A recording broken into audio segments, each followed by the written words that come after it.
Okay, so here it is, the Ork Gorkanaut model, which of course, if you've read the rumors and seen a preview in the White Dwarf, you can make the Orkanaut or the Gorkanaut. Comes in basically the Wraith Knight size box with a brand new GW, we'll call it the black background packaging for lack of a better term. Its retail is $105, but you know, it's a large size model. It comes on the Knight Titan base size. And it's got a lot of different options. What I think is pretty neat, just right off the bat, was the little Ork gunner right there. You can see on the Dakagon, the Mega Dakagon. You can kind of see him. He's right there. You can see his arm. There's actually an Ork, a little Ork, like using the sensor to kind of point. It's pretty cool. I mean, it's very Orky, so what the heck, right? So it comes with 3 screws, which seems to be about the average for these larger kits. I think GW purposely tries to keep it to that just for manufacturing and you know, tooling costs and things like that. And then you've got the Knight Titan base, which is way bigger than the normal 95 by 120 that the Flyers come on, which we saw kind of, I guess it debuted with the Knight Titan itself. And of course you get the instruction packet, which was very nice of them to put the actual rules for the model on it, because well, the rule book isn't out yet, so it's always good to know the rules for the model. So it doesn't go into the actual weapons itself, but that was really neat to see, because you know, it's almost like they care. So here's the instruction manual, just to kind of show you a couple things that I noticed right off the bat. Here's the interior compartment where I guess for the 6 transport capacity it has. This part up here is for the head area. Then you've got the transport capacity area, then you can put the doors, and it's got these neat little parts that attach to the doors, so you can put the horns pointed in a certain way, or just some spikes or things like that. So it's a very unique kit, and it seems like if the Stompa was made these days, the Stompa would have a lot more neat parts as well, just with all the new tools and technology out there that's available now. The legs are definitely super multi-part, which you can see here. You can kind of pose them and things, and they said in the White Dwarf, you know, it's got these little studs and things, I forget exactly what they call them, but basically to lock them into certain positions, but they indicate that you can always trim those off to try to, you know, make your own poses and things like that, just if you're not a beginner, you know. So you don't want to ruin your $100 kit just because you burr something to try to make it look a little different, and then it gets all wonky and you can't glue it together, and it just turns into a mess. So obviously, you know, for some people out there, you're not going to want to do that, but for some other people, you're like, hey, maybe I want them standing up, maybe I want them try to run, I don't know, who knows. But just the fact that we have these options available to us are really cool.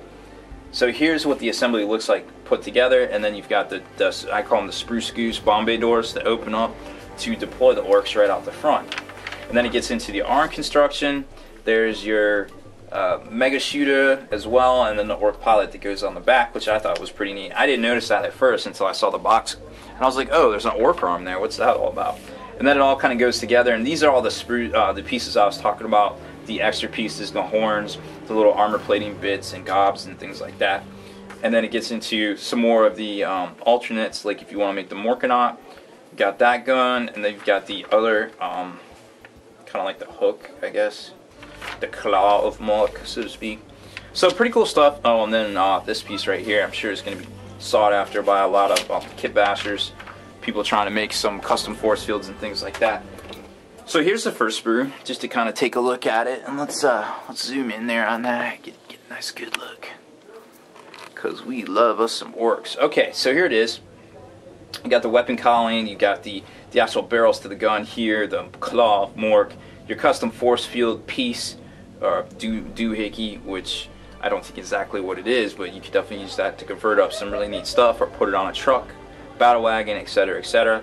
Then you've got your gunner, arms, things like that, rockets, all sorts of fun bits. Basically the accessories to the kit.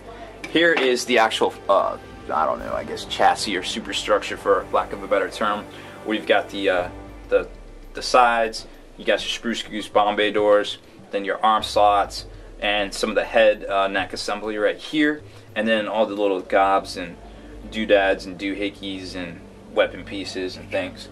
And then the last piece is going to be all of the smaller accessories like the hinges and pistons, hoses, all the sort of things that go together and actually make the kit, you know, really cool looking. So that's pretty much it. It's a 3-sprue kit. It's, you know, it's a cool kit. I'm definitely digging it. I think you know, well, I think a lot of the price points are a little high on some of the stuff, but just the fact that maybe there's something else going on right now with the Orks themselves. Like I can't really figure out the whole 6 transport capacity thing yet without seeing the book, other than to put some of the mech boys that come with Ludas that you can upgrade from the Ludas in there, maybe to try to repair some hull points or things like that. I can't really get like what squad of 6 you would actually want to transport into battle and expect them to survive, but maybe there's something going on I don't know about yet. So it's a fun kit. I'm sure we're going to see some on the tabletop, and I definitely hope to see a lot more Orks soon, especially if a new book drops. It's going to add an interesting dynamic to games of 7th edition. So that's it for this one, guys. Make sure you stay in the trenches, subscribe to this YouTube channel, check out the blog, SpikeyBitsblog.com, and listen to our podcast, ForgeNarrative.com.